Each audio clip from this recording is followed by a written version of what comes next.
آپ اس کا نکاح جا کر کریں جلدی سے جلدی۔ پھر اللہ نے نکاح کے لیے بھی منتخب فرمایا تھا۔ اللہ نے یوں منتخب فرمایا کہ نبی صلی اللہ علیہ وسلم کا جو نکاح ہوا تھا وہ بنو زہرہ میں سے یا بنو سعد میں سے ہوا تھا، ٹھیک ہے نا۔ آپ صلی اللہ علیہ وسلم جو ننہال تھا بنو النجار، ان میں ایک آپ کے نانا کا نام تھا وہب، ان کی بیٹی کا نام آمنہ تھا۔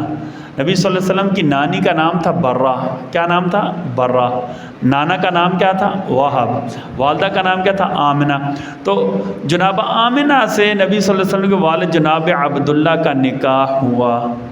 اس وقت ان کی عمر 17 یا 18 سال تھی۔ بعض کتابوں میں لکھا 35 سال، لیکن اکثر علماء نے لکھا ہے کہ نبی صلی اللہ علیہ وسلم کے والد کی عمر اس وقت 17 یا 18 سال تھی۔ اس عمر میں ان کا آمنہ سے نکاح ہوا۔ اچھا، اس دوران عجیب واقعہ پیش ہوا۔ عبداللہ جب نکاح کے لیے جا رہے تھے، راستے میں یہودیوں کی ایک عورت تھی، بہت مالدار، بڑی پڑھی لکھی عورت تھی۔ اس نے عبداللہ کہا مجھ سے نکاح کر لو۔ عبداللہ کو کہا مجھ سے کیا کر لو؟ نکاح کر لو، نکاح کی دعوت دی۔ تو عبداللہ نے کہا نہیں، ہم تو کہیں جا رہے ہیں۔ اچھا، کچھ عرصہ وہاں رہے، واپس آئے تو کہا کہ کیا کہتے ہیں اب میں تم سے نکاح کرنا چاہتا ہوں۔ اس عورت نے کہا نہیں، ابھی میں نہیں تم سے نکاح کر سکتی، تم مجھے بتاؤ کہاں تھے؟ تو عبداللہ نے بتایا میرا نکاح تھا، میں تو مدینہ گیا ہوا تھا، وہاں میرا فلاں عورت سے نکاح ہوا ہے۔ وہ یہودیوں کی جو عورت تھی نا، عالمہ تھی، انہوں نے کہا میں نے آپ کو نکاح کی دعوت اس لیے دی کہ آپ کی پیشانی سے نور نبوت چمک رہا تھا۔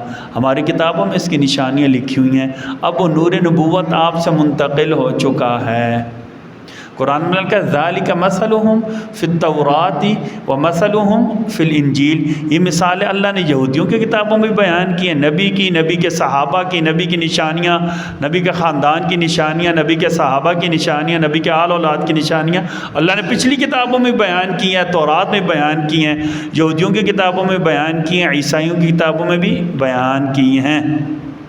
وعدن علیہ حقا فی التوراۃ والانجیل والقرآن۔ اللہ کا سچا وعدہ ہے جو قرآن میں بھی ہے، تورات میں بھی ہے، انجیل میں بھی ہے۔ تو اس یہودیہ عورت نے کیا کہا کہ میں نے آپ کی پیشانی پر نور نبوت چمکتا ہوا دیکھا تھا، اس لیے میں نے آپ کو نکاح کی پیشکش کی تھی، لیکن ابھی وہ نور نبوت آپ سے منتقل ہو گیا ہے۔ میں کوئی بری عورت نہیں ہوں، لیکن آپ کے اوپر نور تھا، ٹھیک ہے نا۔